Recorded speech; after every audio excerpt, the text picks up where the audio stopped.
Thank you for the invitation, of course, to come to Budapest, my first trip in almost 2 years. It had to be Budapest. And yeah, I'm nervous because I was not supposed to be the first one in this panel, and now I come right after the keynote, and I'll try to do my best.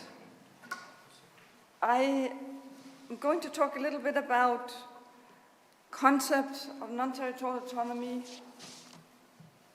agreements or arrangements.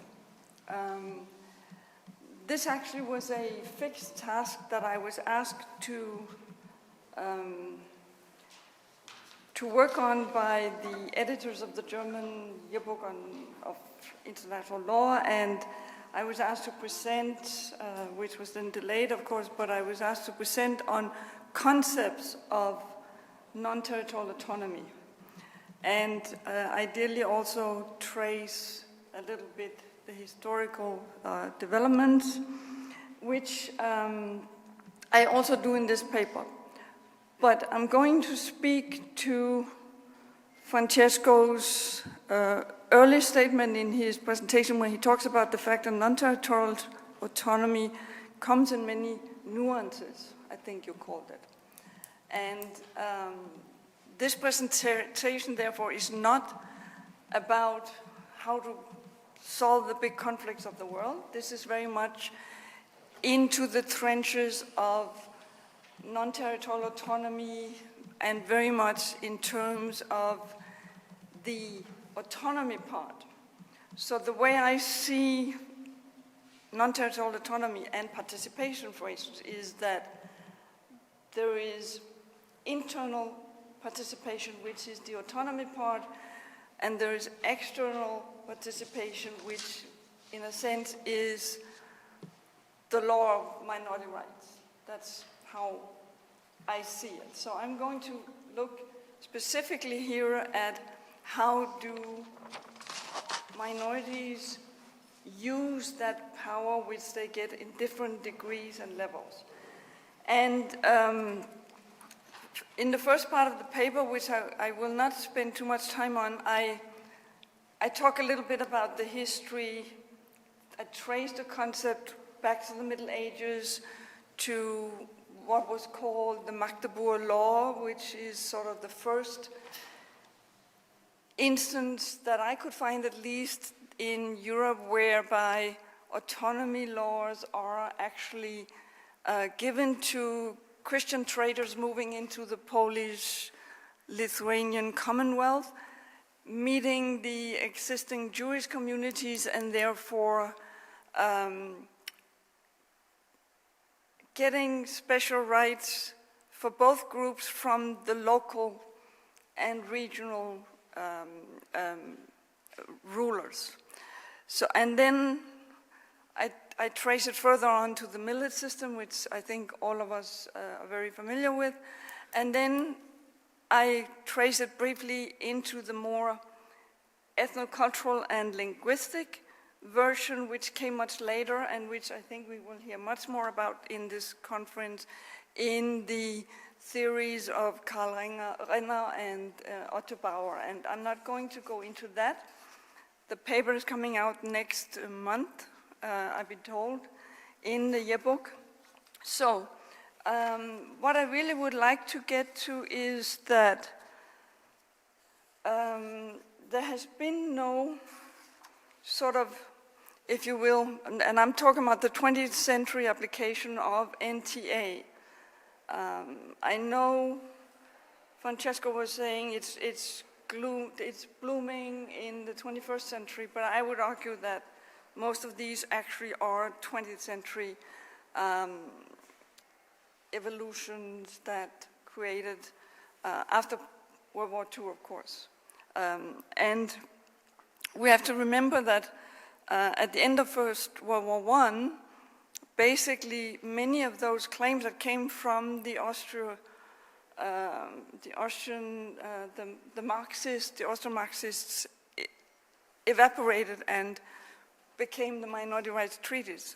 And only in a few places had Ncaa between the two wars in the interwar period. So that's where we see for the first time the Finnish model for the Swedish speakers in the mainland, which is a non-territorial autonomy, but also Estonia and let me see, I thought I had one more. Anyway, so that was between Lithuania also in the interwar period. And then after World War II, initially the only Ncaa model that survived was the Finnish model. And I don't think we're going to hear much about that during this conference, but it is the one that I'm going to discuss. So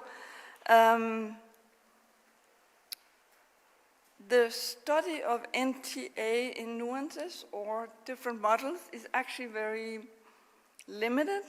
There was a paper in 2008, I think it was, by Mikhail Jasik, is that the right way of saying it?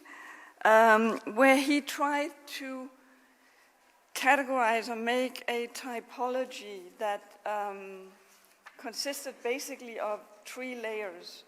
He had legislative autonomy at the top of a hierarchy, then he had functional, and then he had cultural.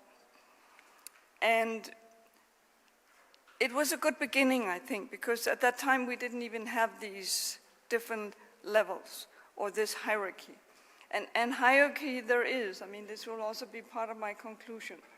But although he did a very good paper, and I discussed it more detailed in here, I don't totally agree with his typology because, and he admits this also in his paper, he actually looks mainly at the legislative frameworks that are guiding these. And he says that he has not looked into, for instance, how institutions and public administrations interact and so forth. So, and the other point that I find a little bit difficult in his typology is that he talks about legislative and functional. That's probably okay, but then he adds cultural autonomy as the lowest level. And I find that many of the models that we're talking about are actually all of them cultural autonomy. So he's mixing apples and pears, perhaps.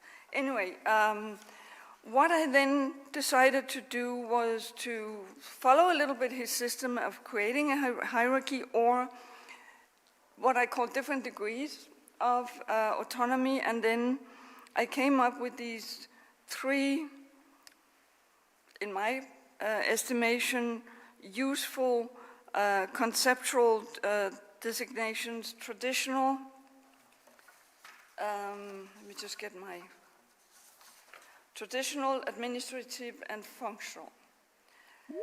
And then in the paper, I go through how these are actually entrenched in terms of course, the legal framework. And Tashik also goes through entrenchment in what he calls the vertical entrenchment. And this, I think, is important for us to understand how much an Ncaa is actually autonomy, and how much it is an autonomy with power. So here comes in the different degrees.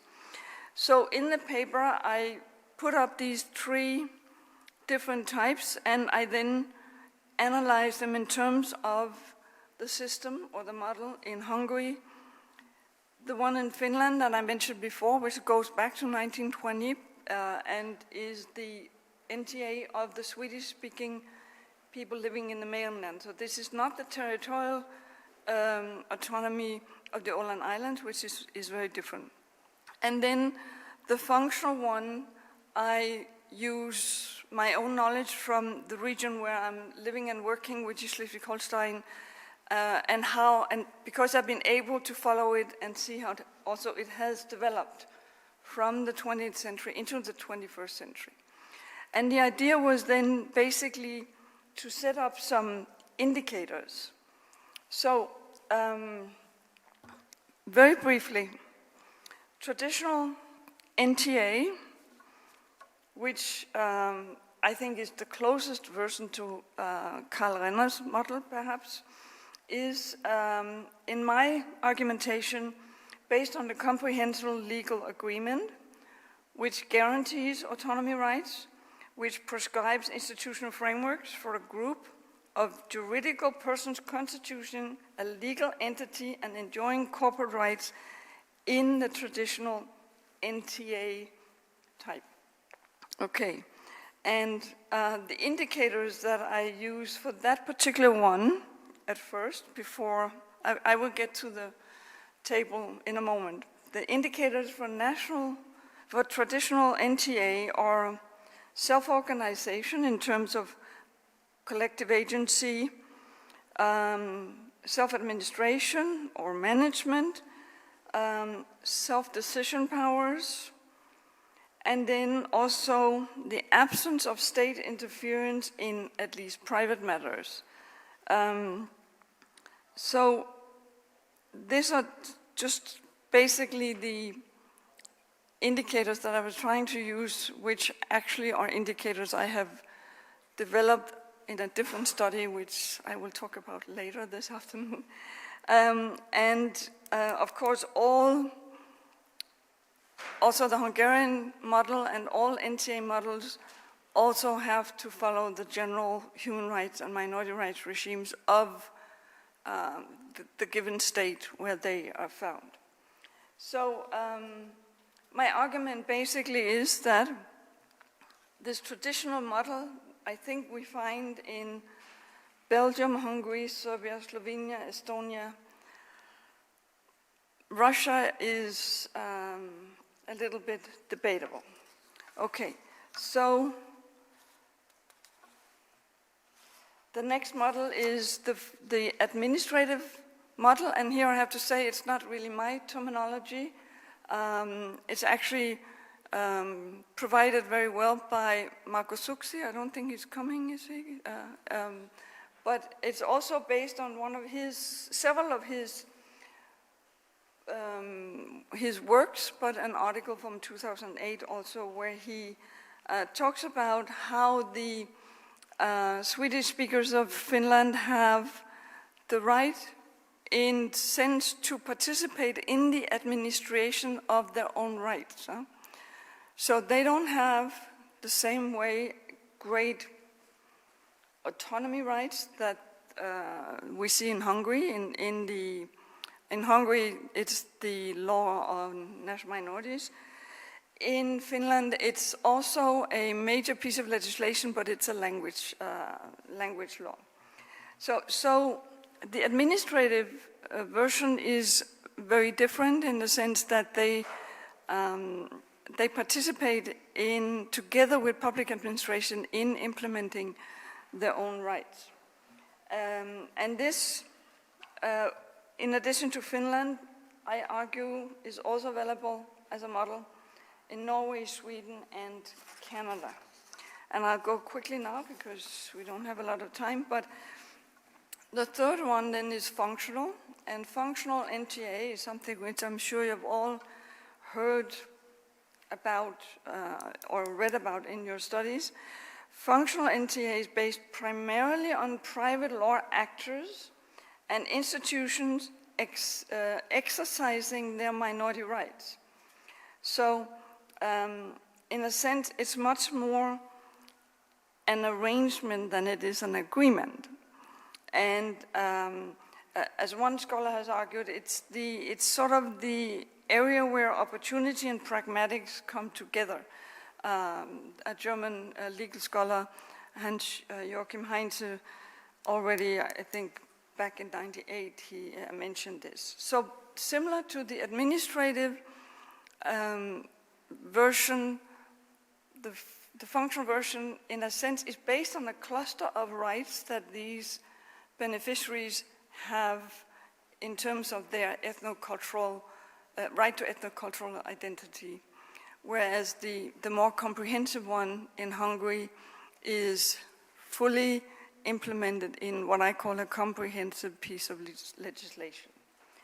And the example I give is then the Danish minority the Danish-speaking minority in Schleswig-Holstein, and how they have, as private actors, meaning most of their institutions, most of their organizations are private law institutions.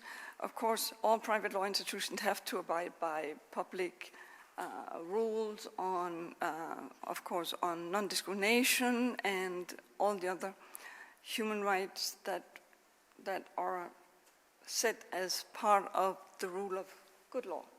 So those are the three examples in the paper, and then what I did at the end in order to summarize, and now I'm out of time, but I will take one more minute if I can. I came up with this table, which is also in the paper, in the German yearbook. And there I then sort of tried to compare them in terms of the entrenchment of autonomy, the way it was offered by Michael Tashik, but I then divided into constitutional level, primary law level.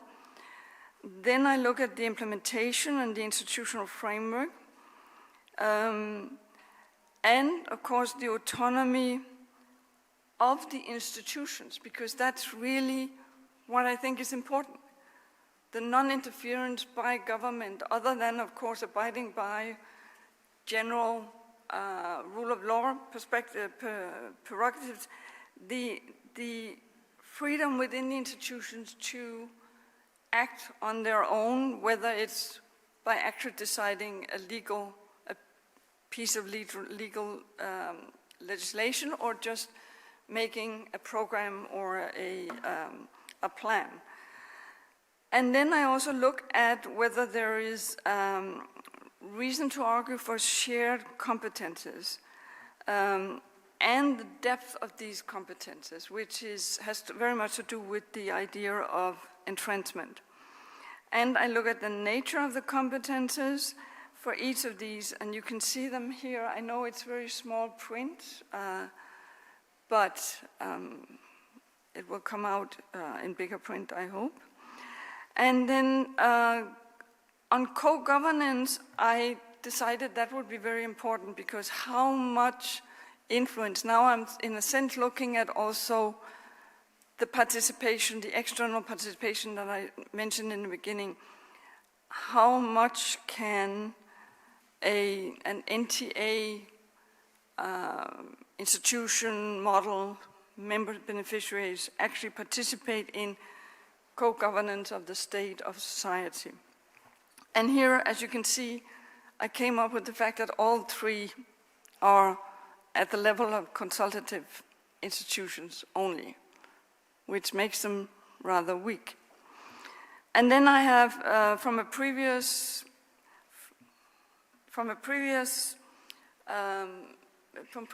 research of mine, I have come up with the idea of multilogue and how much voice do people actually have in their institutions and in the society and in the state as a whole.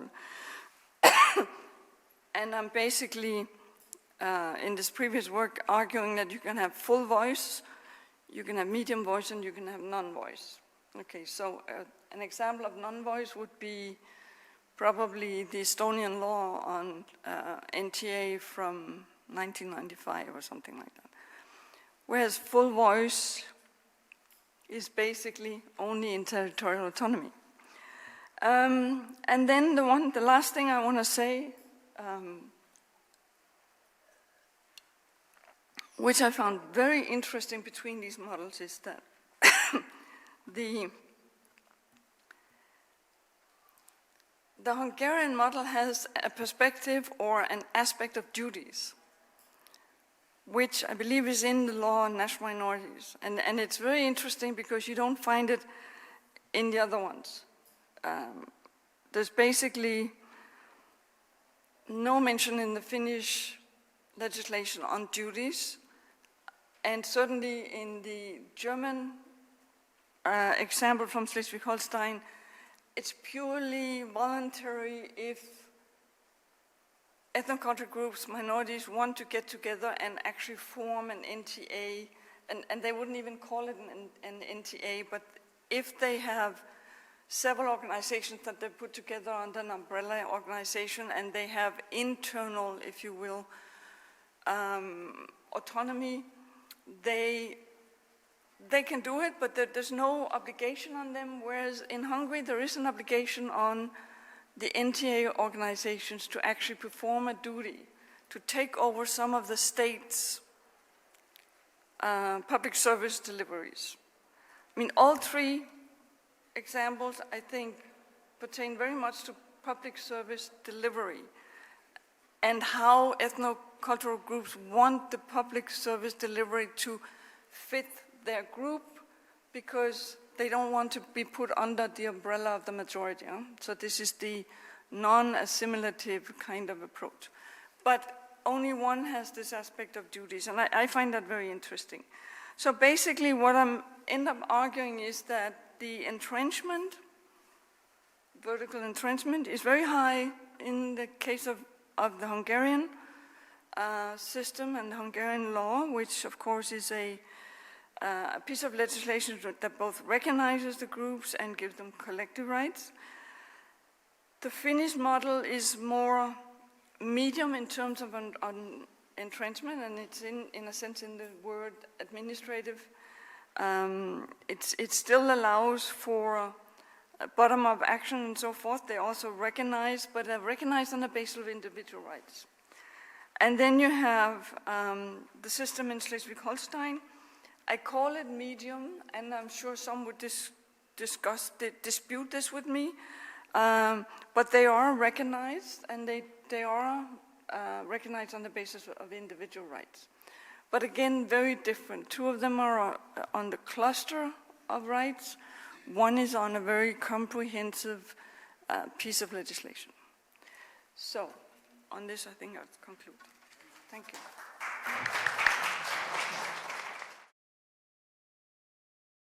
Thank you, Tove. So my first question, can you just get back the presentation? Hello, can we get the slide back? Well, does...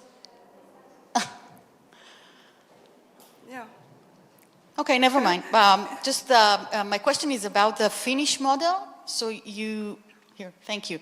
So you defined it, the language sector, as a universal act, and I was wondering what does it mean, because as far as I know, there are schools for minorities in their language, and there is an option to, like, for children and for their parents to choose, right, like education in the minority language.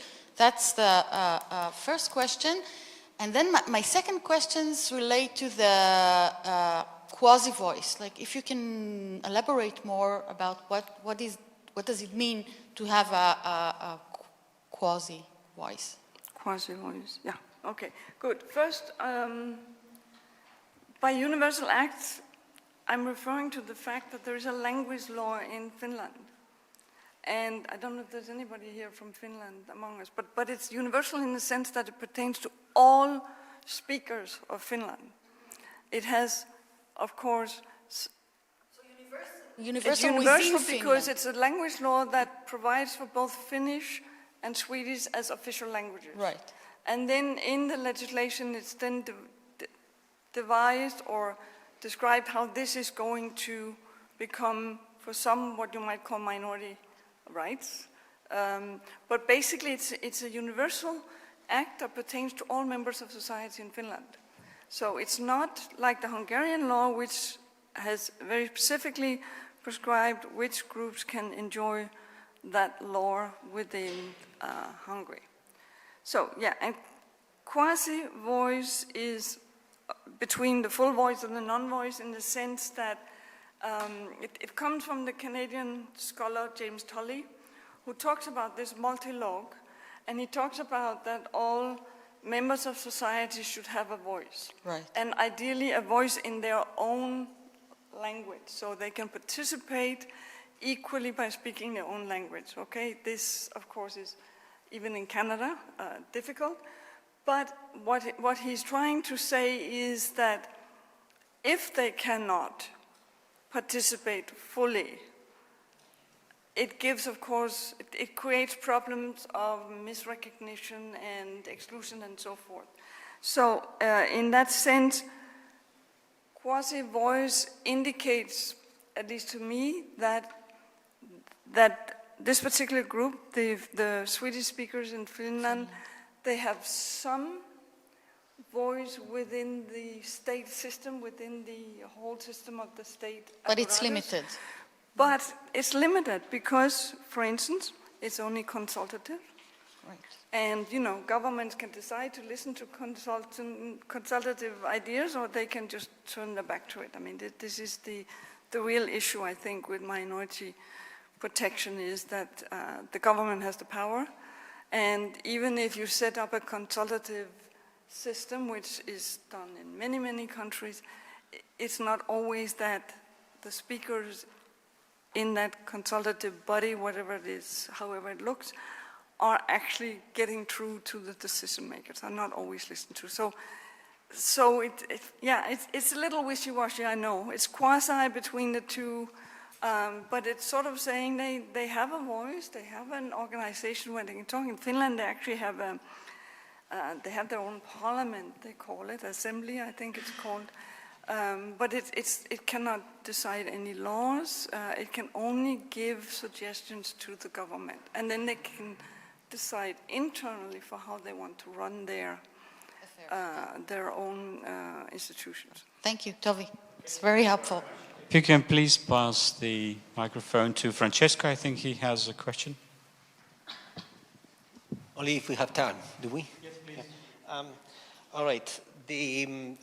Thank you. I also found it very important, this classification, especially for orientation purposes. The question I have is about functional Ncaa, and I wonder whether you could develop a bit further, possibly based also on the examples that you have just mentioned, like Norway or Canada, etc. Where is the legal difference between just private autonomy of individual and private people and the public relevance of these functions? And the what? Public relevance. So I mean, what I know from Schleswig-Holstein is just that the law allows for special rules for political parties of the minorities. That's it. What is there is more probably, right? What is the legal element that makes a structural difference between private subjects like many others and the institutions representing the minorities, except for public life? Yeah. Okay, shall we take that one? Do you have other questions? Or? No. No, good. So the example in Schleswig-Holstein is what I call it the cluster of rights, because there is the recognition in the Constitution of Schleswig-Holstein. Then there is in a number of statutes, the law on education and a few others, media and so forth. There is maybe just one sentence giving certain rights to the Danish, Frisian-speaking minority living in Schleswig-Holstein. So that's where the cluster thing comes in. That's in public law, of course. But all those rights are executed through private institutions, incorporated in private law in terms of NGOs and other institutions. Need a recognition, a formal recognition? What? Do they need a formal recognition, or whoever is able to establish an organization like this? In the Constitution of Schleswig-Holstein, there's formal recognition. No, I mean, if I want to establish one of such organizations, for example, in there, is it? That's just the right to form, a private institution. Just like we form maybe a sports club or those who play guitars or what have you. I mean, it's basically under the regular private law of Schleswig-Holstein, Germany. I'm not sure if there's a difference there, but So they go ahead and they do that. But because they have this recognition, for instance, in the Constitution, they're able to get funding. Because they have this, mention in the law and education, they're allowed to then have their own schools and get funding. And there's also in the law of education a description whereby the schools are recognized as public schools, although they are schools under private law. So I think in the paper I even call it the fusion of law. I mean, that there's no clear, I mean, of course it's fairly clear if you're a black letter lawyer who has to go to court, you can say it's here. But from the perspective of autonomy, Ncaa autonomy, it's a fusion of private and public. And I don't think, we don't have that in the Finnish case. I don't know if it's the case in Hungary. So it's unique in that sense. At least in theory, there could be competition among different organizations providing the same service, in principle. Yeah. Okay. I mean, you do have different groups, of course, in Schleswig-Holstein, and where the Danish minority has been able to, with the help of extraterritorial help, been able to form their schools. The Frisian-speaking don't have the money for that. They don't have a nation, a kin state. So they only have classes in the public school system, but it's still paid by the Schleswig-Holstein government. And it still leads back to that law and education. So I see that Kyriaki is nodding. If I'm not right, Kyriaki, you can you can correct me. Yeah. Thank you very much. I think we can allow for just one very quick question, because we may have to move on with other speakers. Thank you. It's not a question. I just wanted to facilitate the question and the dialogue between the two of you. It's two different conceptions of, as far as functional territorial autonomy, non-territorial autonomy is concerned, it's two different conceptualizations. In one, yours, Francesco, the state is in the center. In the one that Tove is describing, the state is no longer in the center. Hence, public recognition, public law recognition is not the determinant element. There are a lot of scenarios of Ncaa, particularly in the field of education that Tove mentioned, that are, for example, in the UK. There are a lot of scenarios that are in Germany as well, that include other groups than the ones that Tove mentioned. But it is a function that differentiates them. The state in your scenario, the territorial autonomy one, is the regulator, constitutionally, but also from the governance perspective. In the other scenario, the functional Ncaa scenario, you have the state that is a broker, the state that becomes a moderator, and therefore you see public law has a different proportion into the arrangement. And it's much more flexible, obviously. Okay, Tove, have you got anything to add to that? Okay, if not, thank you very much again. So